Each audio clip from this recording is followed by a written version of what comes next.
Well, hello everybody. I was about to say good evening, but of course, a lot of you are in America, where it's not as late at night like it is over here in the UK. My name is Mal Burns, and this year I've sort of been taking over the Above the Book sessions, which were previously done by Kevin Feenan. We had a look at the lab. The Second Life Lab, that is, a couple of days ago, and the theme for today's session is looking back on the Thinkerers. Now, for those of you who don't know, the Thinkerer Award is an award given out at this conference, and indeed this year's will be given out later it will be by then, I gather, and it's basically in recognition of exemplary service across the metaverse, which is a nice sort of handle to put on it. Now, 5 years ago, in other words, in 2015, the recipient of that award was a lady called Alice Krueger, although she's better known to us in World here as Gentle Heron. And Gentle is with me now. So welcome, Gentle. Hi, Mel, and hi, audience. Indeed. Now, it's basically your life, your world centers around an organization, really, I guess, called Virtual Ability. Everybody thinks Gentle Heron, they think Virtual Ability. The two go hand in hand, I think, don't they? It's been your passion here. Well, that's true. And although I did have a previous identity as Alice Krueger, as a educational researcher and professional development provider, anytime if you look up on the internet, Gentle Heron has far more on the internet now than Alice Krueger does. So I guess Gentle is me now. Yeah, you can't get away from it. So well, I'm the same identity in both, so I can talk. But yes, sometimes the online persona ends up being the dominant one, doesn't it? Yes, it is. Okay, well, we had a little chat yesterday, so we've sort of got an agenda here of things to talk about. It's been 5 years since we directly heard from you anyway here. The first thing I'm going to bring up, because we're going to look at, how projects are developed and things over the course of time. I know it's something you're very keen on, and I'm going to come to it first, actually, and that is there's on the 31st of this month, which is literally a few days away, you have a conference for education here, and it also involves using Microsoft Teams, and I believe it's called Muse Web. That is correct. And what I'm going to do for the in-world audience is to post a URL that they can look at. Muse Web. Okay. Oh dear, wouldn't you know, I haven't gotten phone calls all day, and here comes one. Oh, I know that feeling. I know it well. Oh, I forgot to turn it off because nobody else had run before. Okay, so Muse Web is a group of museum educators, and they were one of the first people to realize that their RL conference, which was scheduled for Los Angeles, March 31st to April 4th. They had to cancel it, obviously, when California got shut down. And they started looking for alternate venues, and they decided to try two different online venues. They're going to try a more traditional one, which is Microsoft Teams, which is video conference. And they're going to try Second Life. So some of their sessions are going to be in Second Life. We believe Cory Doctorow is going to be in Second Life. Oh, very good. Yeah. Dragster is going to be in Second Life. There's going to be tours of museums in Second Life, because that's what the museum educators obviously are going to be interested in. They are the largest museum. They call themselves a Museum Innovation and Technology Conference. They are the largest one, and they get about 800 attendees every year. They get people from 40 different countries, and this year those people will not be able to travel, so they will be virtual conferences. We have a set of islands in Second Life with a auditorium setup. We're also going to do what they call birds of a feather. Some of you who've been to professional conferences know what birds of a feather is. It is a time that you sit with a moderator and you all discuss a topic. This is generally done over a meal. Obviously, we're not going to do that here in Second Life, but they will get together on this island. And then they also are going to have what they call Linden Lunches, which will be an opportunity for their membership to meet Lindens and find out about working in Second Life. So we hope to recruit some of these museum educators to bring their programs into Second Life.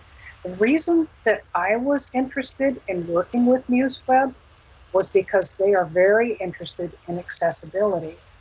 A lot of their members are looking at how to use technology appropriately in a museum setting to educate their client, people who come to the museum. And so I was very interested in helping them find out about Second Life, all the things that you can do as a museum educator here.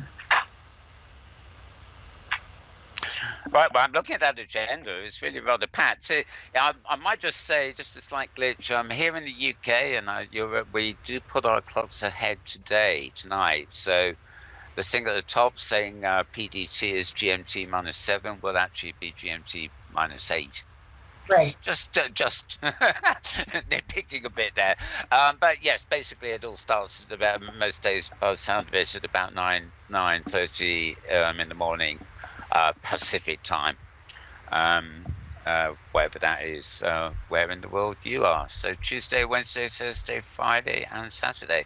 I must say that does look like a great agenda.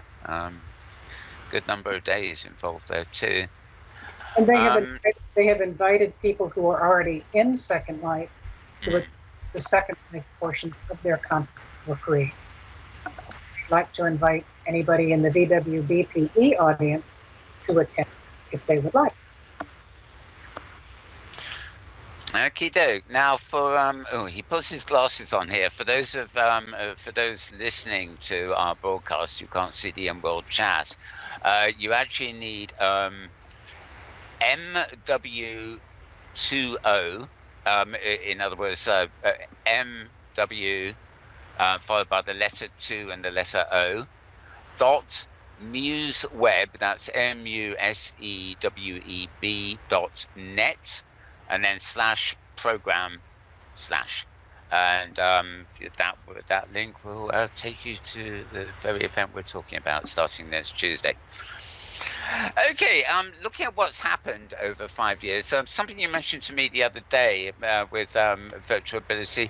You obviously you are to a certain extent focused on people with various. I use the word cautiously, disabilities or lesser abilities. So I never know the right phrase to use, but you've had an increase, haven't you, in the what you would call the blind community or the poorly sighted community in recent times, I believe. Yes, our community members, several of our blind community members, have been active in a group called Video Gamers, and these are people who like to play games, but they can't. So all of their games are done with sound. And some people were saying, Second Life, is that even accessible? Everybody was saying no. And then other people who were actually in our community said, well, of course it's accessible. But what you have to do is you have to use a special viewer. You can't use the regular Second Life viewer. You have to use one called Radagast. Sure, yeah. I put that URL into the chat there, radagast.life. This is, Radagast is a text-only viewer. And what it does, if you're old like me, you may remember the text-only MUDs and MOOs that describe the environment, and you have to think about where you are. You can't see it. You have to picture it in your mind.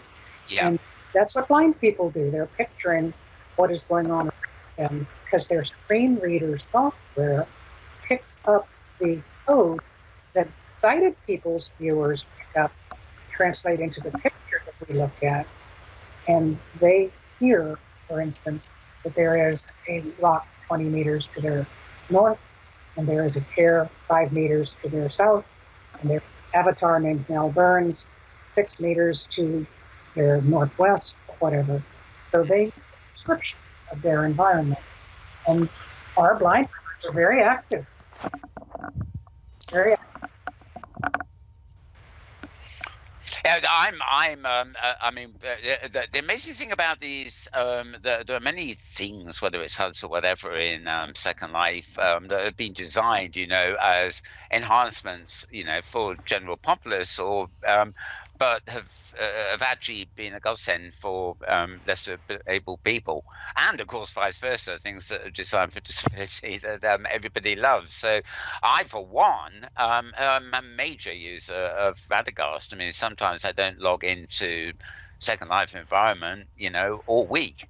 But I have Radagast open on a communications computer, like I have Skype open just to pick up messages. And also, if you ever need to sort your inventory in Second Life, it's a damn sight easier to do in Radagast. You can get little previews and everything. It's that you don't actually get in the full client.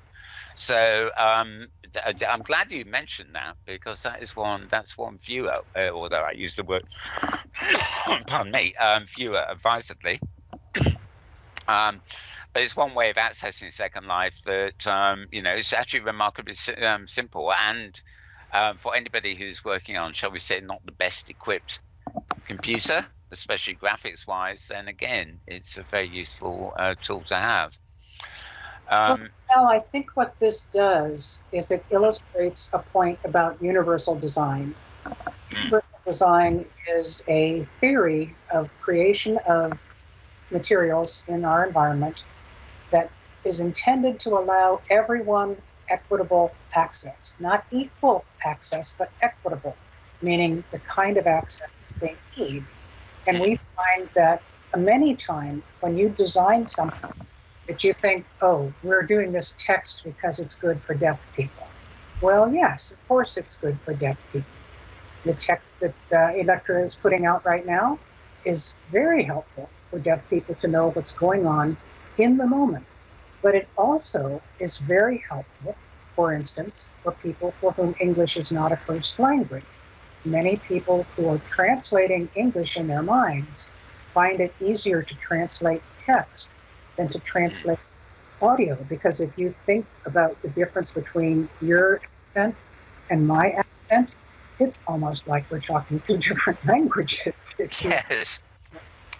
And I would add to that, actually. I don't know whether it's something you've come across. I mean, I know that a hiker who's around here a lot, it has a lot to do with teaching foreign languages and things. But I put on, it's a year on ago now, and OpenSim, in fact, we had a Hypergrid International conference. And we have 4 half days, and each one was in a different language. I think it was Spanish, French, German, and Portuguese, I think the other one was, plus a TV show in the interval, which was in English. But what actually happened was translators were actually able to take a transcription from text of what was being talked about in whatever language it was, and immediately copied those into a note card that translated it, and then they pasted it back. So, depending on which country you came from, you were in a different, text channel. So you were getting everything concurrently in all these different languages.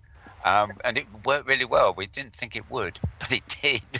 And, I know that isn't to do, maybe not speaking every language is a disability in a way, but I know it's nothing particularly to do with you, but it's an example of the way that kind of system can be made to work with just a little bit of lateral thinking. Well, and many of these things, like text, are helpful for lots of different people. For instance, if you're and you get disrupted by a phone call, like I was, or if you have a child who's supposed to be homeschooled, like have some children nowadays, then text is very helpful because you can scroll back and see what you missed. So it's absolutely helpful for that kind of distraction, and also for people with distraction disabilities. So many of these things that we think of as accessibility features for people with disabilities are just plain old accessibility features for anybody. And that's one of the beauties of Second Life, that we can do these things to benefit all of us. It's very much, isn't it, a question of tools to the job. The more you've got, the more they can be used, both by lesser able people and by just by choice, sort of. I know, for example, I rather flippantly used to wander around in Second Life here with a label on me saying, I don't do text. Because, ever since voice came, I was always talking. But then again, other people would say, I don't do voice. So people make their own choices, really. And I think that one of the key factors is that there is an ability, an inherent ability there to mix and match to your own requirements without sort of inhibiting other people's requirements. One question you asked me to ask you, as it were, is talking about why Second Life as a platform is actually so accessible. Yeah, that's one of the misconceptions we come across a lot. And actually, many government agencies seem to still hold this misconception that Second Life is not accessible. The thing is, we have never found a person who we couldn't get into Second Life, no matter what their assistive technology was. Sometimes the solutions are a little kludgy, but they do work. And that's one of the beauties of Second Life, is how adaptable it is. So for instance, for me, I can't handle a lot of visual distraction. So if I'm at a dance, I just put the cat window over all the gyrating figures and look up in the sky. And I don't have to be bothered by the motion. I don't get moved. People who don't like flashing lights can block them, turn them off. People who don't like sound don't have to have voice on, or don't have to turn on the sound in the environment. So this is a really highly adaptable environment, and that's what makes virtual worlds so nice for a lot of us. We can craft it to be light or dark, depending on what our eyes need. And my crafting of it doesn't have to be the same as yours. I can make it very bright, and you can make yours very dim, and we can sit right next to each other and both be comfortable. We couldn't do that if we were sitting together in a physical conference. So this is a highly adaptable environment. I must say, when I used to be in here a lot more, I used to go to gigs, I suppose is the word, and it was an absolute delight, because in a real world venue, you can't turn off the music. But if you end up somewhere in Second Life where you're not too happy with the music, you can just mute it and concentrate on what people are talking about instead. Okay, so something else that I've got a note on here really is about builders and things like that. I mentioned it to you yesterday, a matter of embodiment, and I made a note of sort of knowing people in wheelchairs, and obviously you yourself in real life for one.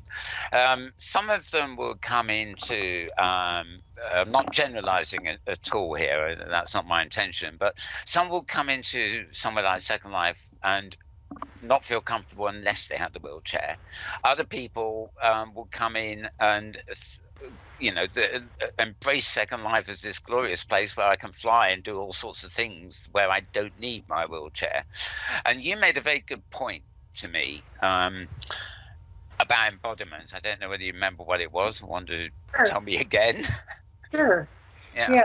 I think this is a good example of when we talk about the importance of the flexibility of virtual worlds to present ourselves with embodiments that feel comfortable to us. So, for instance, we have noted that people sometimes want to have wheelchairs and some of us don't. My avatar in Second Life rarely uses a wheelchair, whereas my physical world avatar has to use them regularly if I'm going any greater distance than just walking around in my house. So what we've observed is that who've been in their wheelchairs their life because of their disability, a lifelong disability, maybe polio near when they were young, or maybe cerebral palsy or something like that. Those people tend to be more likely to want to have a wheelchair in the avatar embodiment in the physical world. Whereas me, who came late with disability, I have multiple sclerosis. It's a progressive disability, and I'm progressively losing the ability to walk. I don't imagine myself as a person in a wheelchair. I sometimes forget that I'm a person in a wheelchair, and I never have dreamed of myself as being a person in a wheelchair. So I don't see any reason to embody my virtual world avatar as a person in a wheelchair. So I think what we need to do in Second Life is be flexible and accommodate both people who do use wheelchairs in Second Life and people who don't. And I know that one of the things we've been working on is helping people with dance venues understand that there are dances that are accessible to people sitting in a wheelchair. There are dances that work when you're seated. And so we can give dance stalls to dance venues that have those dances in them, for people in their audience who are in wheelchairs or seated for whatever reason can dance in a seated position. Okay, I don't know about anybody else. Your voice was fading a little bit there. I don't know how close you are to the microphone. I think we got the gist of it there. Okay, moving on from that, but related to that, actually, the other thing we discussed is builders, of venues and things here. We concluded the other day that builders often go with what they think is creativity. It isn't always, but that so-called creativity is often to the detriment of access. For example, somebody might build a place that looks like a bundle of caves and without much contrast in what you're doing. And for somebody who doesn't know to explore an environment that is rather not possible in real life almost, will be really taken aback, for example, by that. And a lot of builders,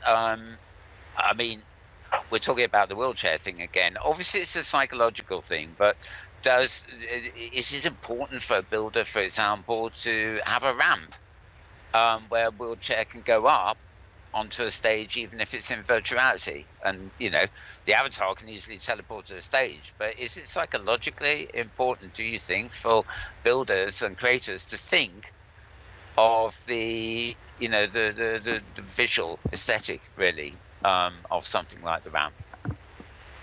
I think it's more important for things like flashing lights and particle displays and things like that. Making sure that sight lines are obvious. Circular staircases are very, very difficult to navigate. It's really difficult here if you to see where you're going if you're having a really tight circle in a circular staircase. So that's an understatement. When I first arrived in Second Life, I got a reputation for falling down every set of stairs in sight. I really just could not handle stairs in the virtual world. It's okay. It's okay, the long steps outside a building or something, but inside buildings, as you say, they're tight corners, and I just fall off the edge, and Yeah, and this is another example of making things accessible for people with disability makes them also more accessible for everybody. So I think sometimes it's helpful builders realize that there are people with disabilities in Second Life. There are actually more of us in here, percentage-wise, than there are outside in the physical world, because this is a more welcoming environment. And so we need certain adaptations. Some of it we can control ourselves, but it's nice to have a build life that is accessible. So for instance, blind people navigate by the names of objects. And if you build your environment and don't name the objects in your environment and leave them with the default named object, if everything around you is named object, you don't know whether that object is a chair that you should sit on, a door you should go through, or a wall you're going to bump into with your nose. So many builders don't realize the kinds of things that people need in Second Life, and that's one. I've also got a perfect example of that, which is just for a normal circumstances, that where we used to do a show in Second Life here every week, and very occasionally we'd find the grid would be down or something, or there'd be a lot of lag or something, and so we'd in an emergency we'd try and log in using Radagast. And so long as the person doing the camera is logged into the real world, it doesn't matter because our avatars will show up to the cameraman even if we're in text. That's right. But I used to have to go methodically around our stage, naming all the seats, like Mal's seat, Tara's seat, and far left, far right, and everything, so that when I was in Radagast, I knew exactly which chair I had to click sit. Otherwise, I'd have been sitting halfway up the sky on some rock or something, So yeah, you're right. It's just it's like a tagging system, isn't it? That is just there, in case the visuals go wrong or whatever. Yes. In our auditorium on Virtual Ability Island, every single one of the seats is individually numbered. And we did that so that the people aisles helping seat the audience can say to a blind member, why don't you sit in seat 3A? It's open, or seat 50B or whatever. So that's been something that we do consistently, is try and make seats. A good way of controlling ticketing too, to avoid lag, isn't it? I mean, it's like a real world theatre or a real world cinema. You get your ticket and it's got a number on it. And that number goes to a particular seat, so it's all pretty logical, really. Yes. Okay, now back to let's move back to virtual ability. Is virtual ability expanding?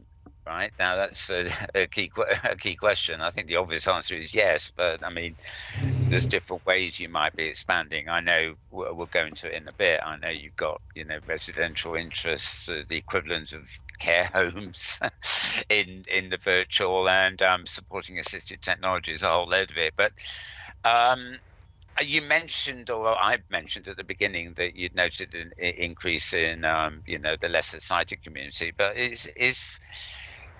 is virtual ability itself expanding in other areas that are of particular note, or just general? Yeah. We expand in terms of the population that we serve. Our growth is slow and steady, and that's how we like it. Linden Lab has, for the third time, made us a community gateway, so that we are recognized as an entrance. Our website is an entrance for people with disabilities. Especially our new resident orientation center is organized based on the theories of andragogy and universal design, so that it will help people with disabilities learn how to do the basic skills that they need for Second Life. But we also expand in terms of other services. We work with research projects, and that's actually the focus of our, I can't believe it. Don't worry, it always does that, doesn't it? Oh, it's terrible. That is actually the focus of our display that we've got up for Virtual World's Best Practices in Education. So I want to put out a swirl. That's where our display is, and that talks about 3 of our newest research projects that we're involved with. The reason that we do, well, we have a couple of reasons that we work with research projects. One, that research, disability research, helps our members in the physical world. And so we support that research as best we can. We encourage our community members to participate in research as research subjects. We also, if we are collaborating with a research project, we can sometimes train some of our community members to assist the research, to become actually research staff, and then be hired by the project so that they are employed by the project to assist with the research. We love to do that. So we have 3 new projects that I would like to talk about if you have time for me to do that. Oh, yes, I'm going to move on to that. And just while we're on the general research projects, of course, the research projects per se do actually help with income for you, don't you? And I don't mean the individuals who actually may be working as researchers who, you've made that connection for them, but for virtual ability itself, can help with income, Right. We are a corporate nonprofit in the physical world. And unlike any nonprofit, we don't do fundraisers. We'd be crazy if we didn't accept donations. So we do definitely accept donations. but the majority of our income comes from work that we do. We have projects that we've done over many years, and they're very interesting to hear about, I think. Sure. And one other point you raised when we were talking earlier is your community commitment. And that is, I think there's something else we were talking about that raised this, but your community commitment is for the long haul as a group and not the individual. And that is a very fundamental part of what you represent in here. It's almost the antithesis of the short-term project, isn't it? Oh, yes. Well, you see, part of that is because we're a nonprofit, we have a nonprofit mission, and that mission is to assist people, but we don't try to benefit individuals. We try and benefit the community. We do that by making sure that community members can come in Second Life, but we don't try and as just virtual ability. We encourage virtual ability people to go out and explore everything that happens in Second Life. We have a community member who every other week takes us on a mystery field trip, and we go to lots of different fun places in Second Life. We never know what it's going to be until we get there. And that's another one of the benefits of this virtual world is how varied it is. There's so much going on. I can't understand how anyone could possibly be bored in this environment. One of the most popular things we ever had going, or about first November really, was behind it in OpenSim was, you've got all these grids that are connected together. Right. And called the Hypergrid, and we had a weekly thing called Hypergrid Safari, and it was extremely popular, even though nobody ever knew where the hell they were going. Yeah. It was the fun of it. All these people would pour into the clubhouse once a week, and off you go to 3 secret locations. And it was great. I never missed one. Well, I probably did, but not willingly. Anyway, moving on. Okay. Looking at current projects, as you said, you want to move into this. I know. Well, you've mentioned nurse safety, dementia education, and diabetes, but I'd like to start, if we can. I think you wanted to with the diabetes project, which I gather is something that began in the real world, and demand was so great that it actually had to come in world to cope with demand.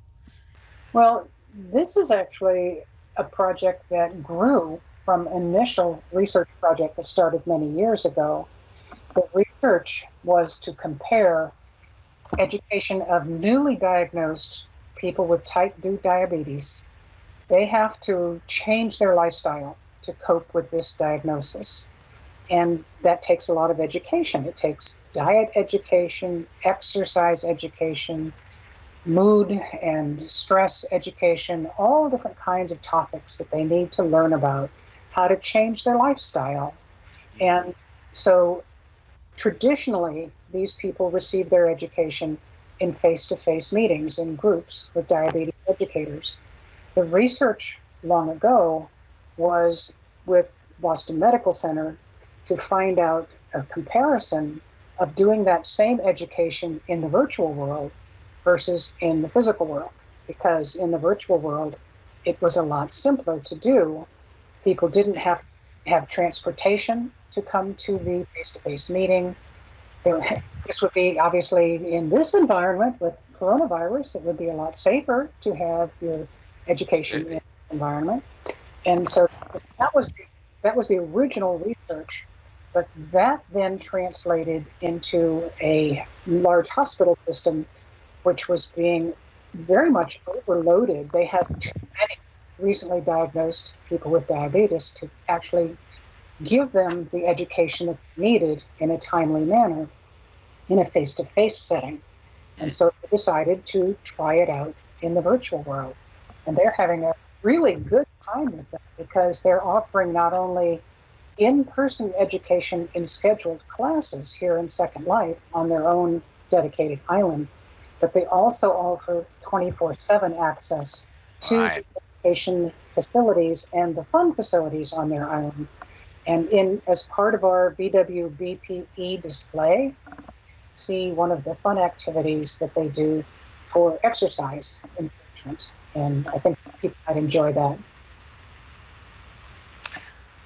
As somebody who unfortunately suffers from diabetes myself these days, I mean, I must admit, the number of appointments I get that are too early in the morning for me, and it's stressful. And then you go down there and a long way, and then all you get is a bit of face-to-face consultancy and stuff like that. And you come away and thinking, God, that could all have been done in 30 minutes online. Mm-hmm. But no, it's given the stress on the National Health Service at the moment, it's amazing how much tied to old routines they are, to time wasting basically. And now, of course, it's now we got a physical situation where they really do need the manpower. So, well, the whole thing about the coronavirus is going to do, they have increased the use of telecommunications with your doctor. And I think that's going to increase not only education in Second Life, but medical support is going to be given in Second Life. I think those are big growth areas for virtual worlds. I couldn't agree more. In fact, that is something I touched on when we were talking with Ebbe and a Patch of Linden Lab a couple of days back.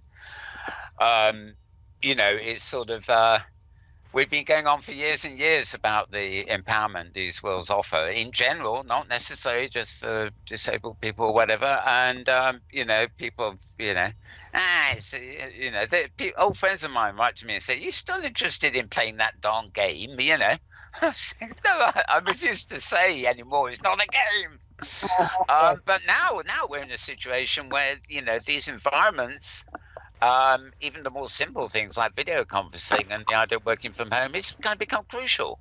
I don't think we're going to come out of this current crisis. It'll be a landmark point in history. How the world will look when this is over could well be, something where the online world is of far greater import than the physical world in many respects. Well, that leads me to two of our other newer projects where we're doing professional development and education in the virtual world. I think that's going to be a growth area also. Would you like me to talk about those two projects? Yeah, this is the nurse safety and the dementia. Yes. Yeah, absolutely.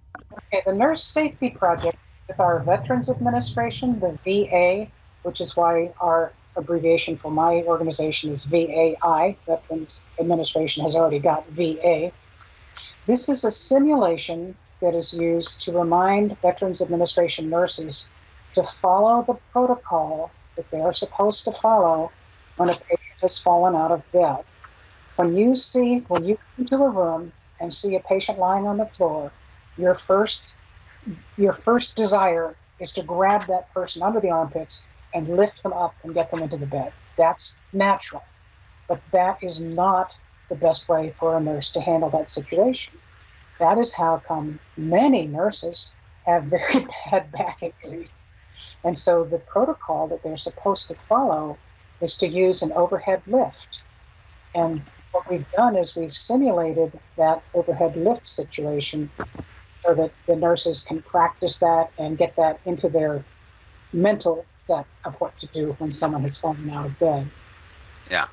So it's like you do it often enough in virtual and it becomes a routine that you will definitely follow.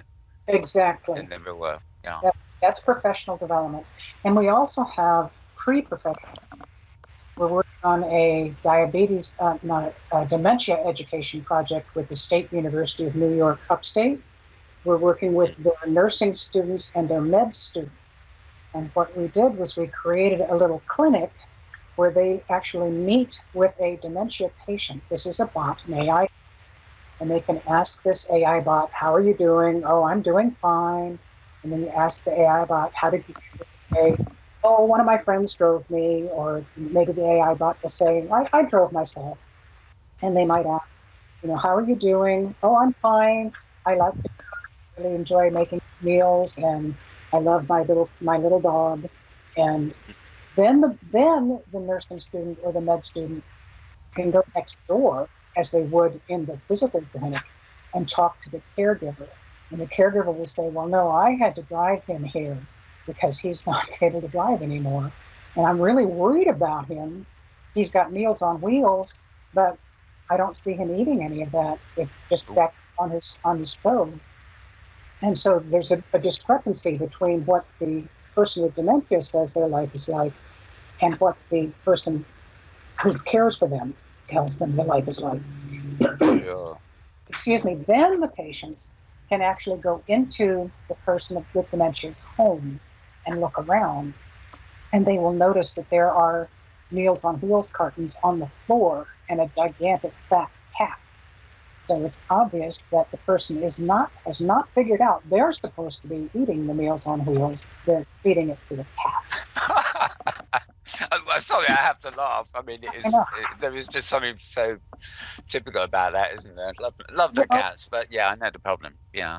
The way we set this up was we asked people who deal with people with dementia, what are some of the issues that you see when you go into their homes, and you see piles of newspapers and piles of trash around the house.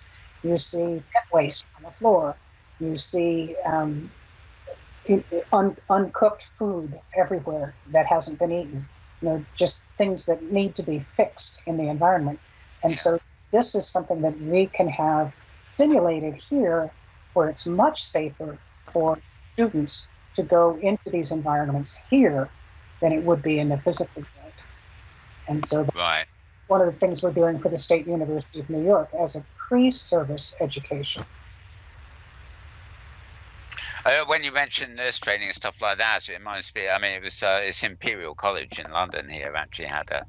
I think it's a closed-off area here in Second Life, in fact. But they use it for training physicians and stuff. Not the stuff you get in haptic headsets these days, where absolute precision brain surgery can be done, but just, as you say, routines that people need to learn again and again and again, how to move the equipment around, what button does what, and that sort of stuff. And I suppose it's a bit like the old thing of 30 years ago. You stick an airline pilot in a flight simulator.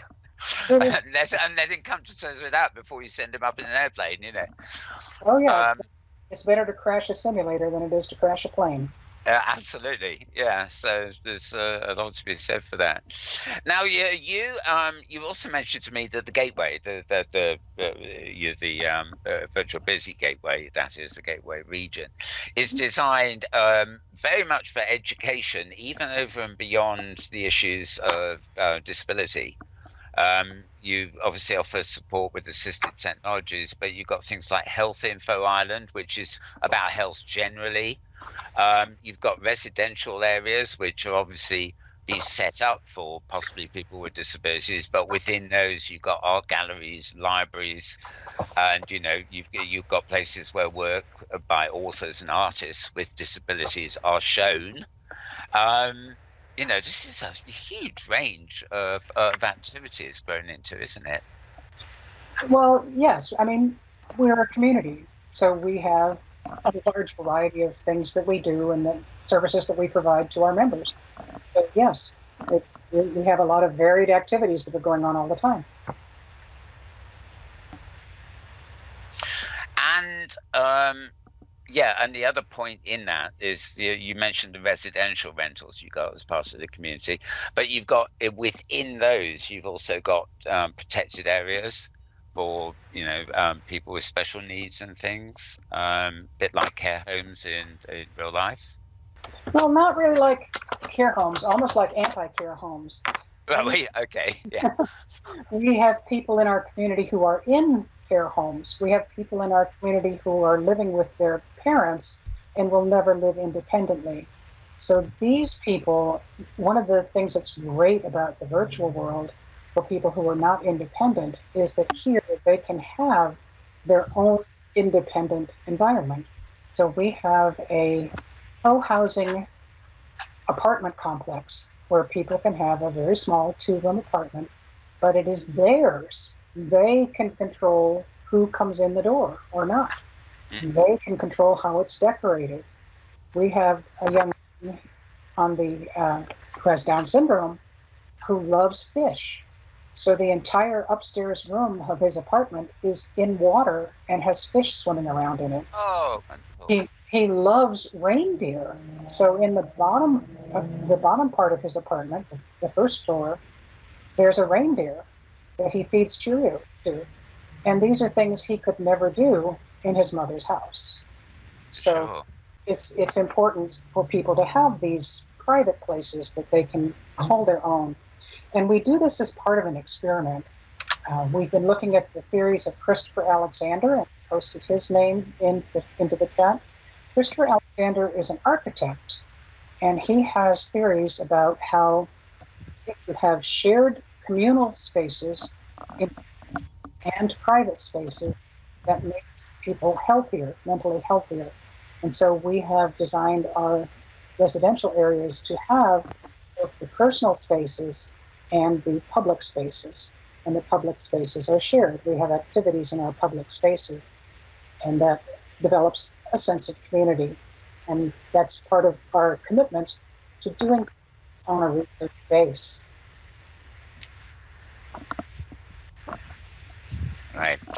Okay, we are nearing the last sort of 10, 15 minutes or so of the thing. I'm going to carry on talking to Gentle a little bit, but before I do, if you're looking at the stage here, you might notice in the background that we have Laurie von Luster. I think that's the right way of pronouncing it. It's in the background here. She's going to be actively trying to monitor the text chat here in case any of you out there have got any questions, and then I'll bring Laurie von on to sort of ask those questions to Gentle before we actually do wrap up. Now, am I right? You are still an active teacher, aren't you, Gentle? I've got a lovely thing at the end of it. I think this is meant to be my wrap-up line, but I've blown it. Can't take the teacher out of you. No, people say I have a teacher voice at times because sometimes I can calm down inappropriate behavior just with the way I speak to people. But yes, I tend to be a teacher, whether we want to or not.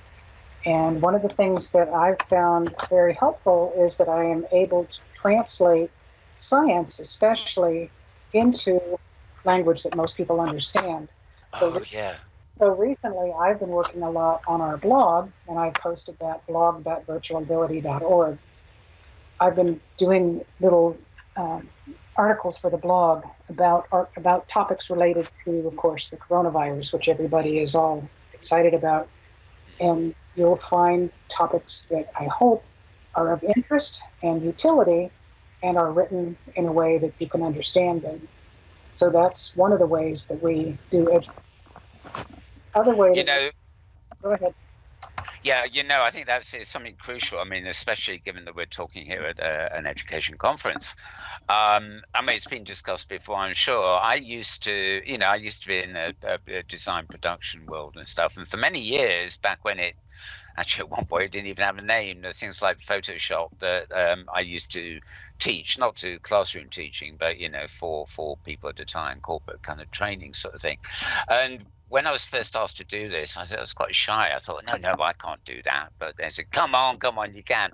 And after a few years, I think is what you're saying here, you get into the rhythm of that.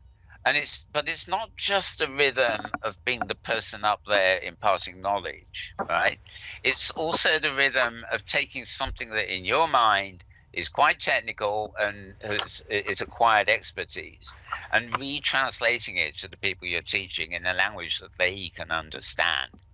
And, I remember vivid examples of where the people who did the bookings for me would come up with really unfortunate, sessions where somebody was really behind and then somebody else was really ahead of the game. And here, poor old me was trying to teach them both in synchronicity. But generally speaking, I developed this way of approaching, imparting knowledge that hopefully puts it in a language that people can understand. And this is very much what you're saying too, isn't it? Yes, because one of the things that we do in our community is to recognize diversity. We know that people have different ways that they need to take in information. We know that people have different ways that they are going to respond to that information, different ways that they interpret language.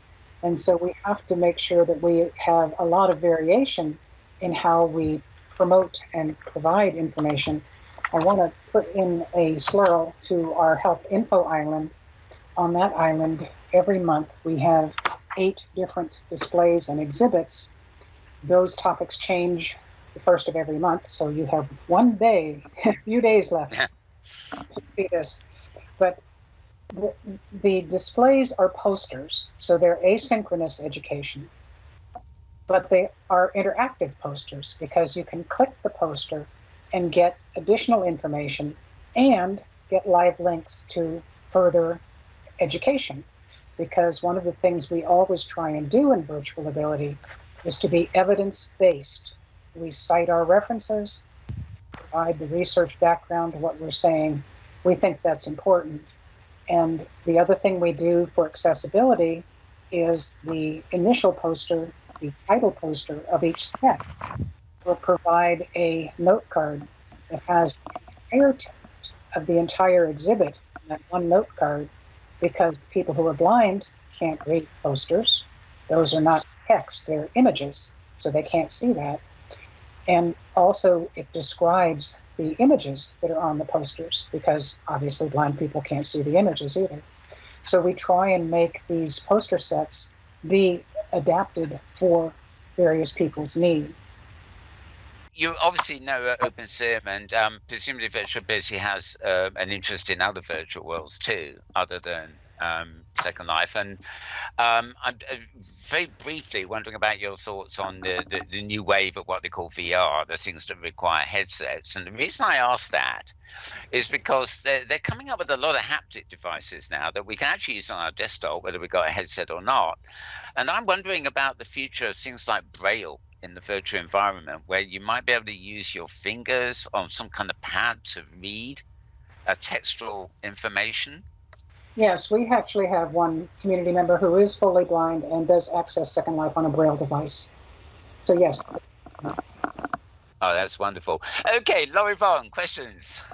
Laurie Vaughan's question. Actually, we only had the one. So it was a question from Sidearm. She was asking, are people coming into VAI in their 20s in age? So it's new folks, I guess, coming through the gateway. And Gentle already answered it. She said yes. Yes, we have all ages. From the, I think we have some teenagers sneaking in, and we have some people who are in their 70s and 80s who are in. And I'm afraid we're probably going to have to make this the last question because we need to get to the next session. But here's one from Paulasan, who asked, is there a universal building code reference for naming objects that would blind be very, users could use? That would be great. That would be very interesting, but no, we do not have that. And they actually haven't requested that. Oh, interesting. So. Oh, and I see there's an extension from Sidearm's question. I guess she was wondering if you were reaching millennials who are disabled. How are we reaching millennials? Well, many millennials are gamers rather than looking at this as a social enterprise, which is what most of us think of it as. They want to know if this is a game. And we can reach them through organizations for younger gamers with disabilities like the Audio Gamers. Anyway, yes, we have to wrap. I told you it would go quickly, Gentle, didn't I? Thanks very much for being here. It's been lovely talking to you. Thank you. Let me wish you, well, let's do the obvious. Wish you all the best for the next 5 years of virtual ability. Thank you from our whole community.